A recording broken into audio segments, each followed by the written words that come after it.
It's 4 in the afternoon. My light is going. Let's do this. Hello, my lovely friends. It's Margaret. I should have made one of these last month, but I didn't because I'm lazy. So we're coming at you this month with the March Avengers Initiative mission logs that we are releasing. That's what we're doing. So if you've taken a hiatus from YouTube, you've just come to my channel, you've been living under a rock, hi, I'm Margaret. I am a co-host of the Avengers Initiative Reading Challenge, and we're going into our third month. It's a year-long challenge. Why did I sign up for this? We're going into our third month, and I am here to talk to you about what you need to know going into March. So the first thing that you need to know, the most thing that you need to know, is that our group book is Sanctuary by Karen Licks. This is one that I read a while ago, absolutely adored. No one ever talks about it, so every time I have a chance to plug it, I do, and the hosts, to their probably detriment, I don't know, they'll probably all hate it except me, they listened to me. We'll see if they do that after March. So this is about Kinsey, and she has been, or her family has been, a part of Omnistelly Corporation for most of her life. Like, it's been her mother's entire career. And what Omnistellar does is they run these prisons in space where superpowered teens that have been deemed too dangerous to keep on Earth are kept and contained. And so she is in training to become a junior guard there, or she's a junior guard and she's in training to become a full guard, something like that. She's super into this whole Omnistellar thing, really gung-ho about it. And then one day, the prisoners take her hostage, and she starts to rethink a few things, including her relationship with her mother. Like I said, I really enjoyed it. I've had a lot of fun reading it. It was a real nice, good, like, YA science fiction, and I just like those where it's perfect blending of, like, the character and the plot, and the world building doesn't take over either of those things. So I'm really glad that I got to read this and that we will be getting to discuss this and read this further. So if you don't know, these group books that we choose can be used for any mission logs that you are working on during the month of March. So if you read this in March, you can use it for any of them. Not just the 3 that we're releasing this month, but any of the ones you are working on. So theoretically, you could probably complete this reading challenge doing only group book. Now it's time to start talking about the characters that we are releasing and my TBR. I'm considering doing TBRs a little differently just because there are so many moving parts now with TBRs and me and this challenge. So we are releasing 3 character mission logs this month. I'm gonna go through all of them. I'm gonna start with the one that I'm not doing this month because I am, as usual, behind, and then I'll give you the 2 that I am. But we are releasing Rocket and Groot, Spider-Man, and Lady Sif. I will not be trying to do Rocket and Groot this month. I am going to be focusing on Spider-Man and Lady Sif, and I have managed to get that down to 4 books, including the group book. I'll be going over those in a minute. But first, let's talk about Rocket and Groot. As with all of the character mission logs that we have had, we have this kind of mission log with 8 missions and then 1 mission in the middle that is a free space or an action prompt. We're trying to have those be community / self-care / personal development oriented. One of those things that somehow fits with the character. For Rocket and Groot, the missions on their mission log are to read a book set in space, to read a book that makes you feel the way Baby Groot makes you feel, to read a book with a tree on the cover, to read a book that features prison, to read a book about growth, to read a book with a mammal on the cover, to read a book that has an escape plan, and to read a book about a character with chaotic good energy. For Rocket and Groot, Sanctuary fits the prompts for reading a book set in space, reading a book that features a prison, and reading a book that has an escape plan. There you go. 3 prompts knocked off the board. Keep in mind, the group books are the only ones that can cross between mission logs. All of the other books can be used for as many missions as you want, but they cannot be used on multiple mission logs. Does that make sense? You can't use them for multiple characters unless the character's superpower lets you do that. Right, moving on to ones that will actually be, doing books that I personally will be reading. Let's move on to Spider-Man! Peter Parker, my comic book husband. Unfortunately, he is like 16 in the movies, and so I am sad. But like, in the comics, guys, Peter Parker is like the perfect man. The perfect. Great sense of humor, cute, cares about other people, loves his wife. I love Peter Parker. He's probably the only reason I still read Marvel, if I'm gonna be honest. Do I still read Marvel? Do I read comics at all? That is the question.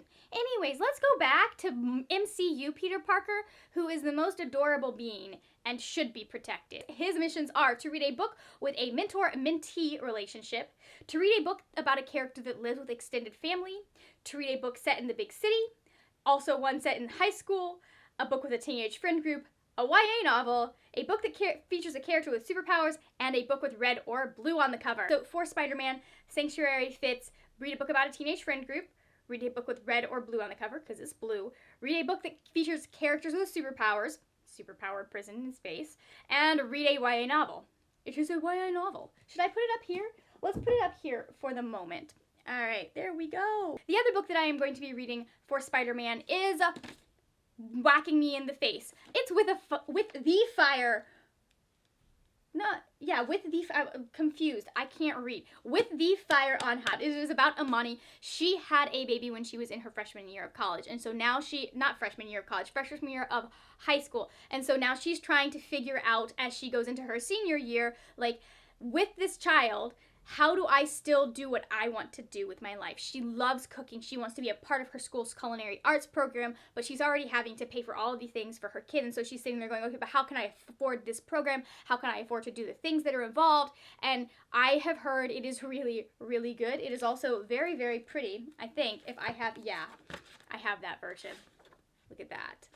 That is objectively gorgeous. I think I'm going to have so much fun reading this. I've enjoyed Elizabeth Acevedo's other book, The Poet X. That one is going to knock off all of the other prompts on Spidey's board, which are set in high school, set in the big city because this is set in a big city, which is because it's set in Philadelphia, and then it's about a character that lives with extended family. It sounds like she lives with her grandmother from the synopsis. And then I am assuming because of the way the plot is going and there's a culinary arts school, there will be some sort of mentor-mentee relationship involved. If not, Sanctuary kind of sort of could fit that prompt. Does it have to be a positive relationship? That's a good question. I should know the answer to that. Hopefully that's a similar angle. I kind of panicked because I thought it hadn't been recording and I had to check. And so if we are off, maybe, I think we are off a little bit there. I think that's more what we had.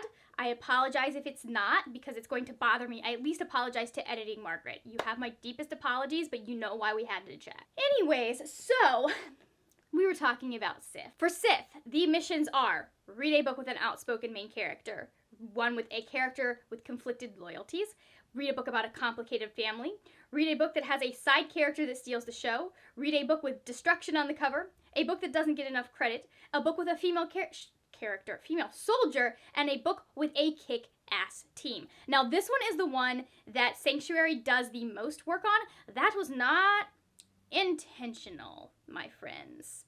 It truly was not. Sanctuary is going to cover book about a character with conflicted loyalties. It's going to cover a book with complicated family. It's going to cover a book with a kick-ass team, I think. Are they? It's debatable, but it doesn't matter. Book with a female soldier and then book with destruction on the cover. I tried so hard to find a way to get these claw marks that are on the cover into Groot and Spider-Man's mission logs, and it didn't work. And then Sif came, and I'm like, there's gotta be a way we can do this. They've got monsters in Norse mythology. There's gotta be a way. And we figured that out. So I am trying to only use the group book for 3 prompts per board at most. Obviously, like with Spider-Man, made more sense to do 4 and 4 because I wasn't going to read a whole other book for 1 prompt. Why would I do that? That's a silly thing to do. For Sif, I'm going to be using Sanctuary to cover a book about a character with conflicted loyalties, a book that doesn't get enough credit because personally, that's my opinion, and then a book with destruction on the cover. That's going to cover 3 prompts. And then the next book that I am going to be using is Six of Crows by Leigh Bardugo. I am rereading the entire Grishaverse stuff.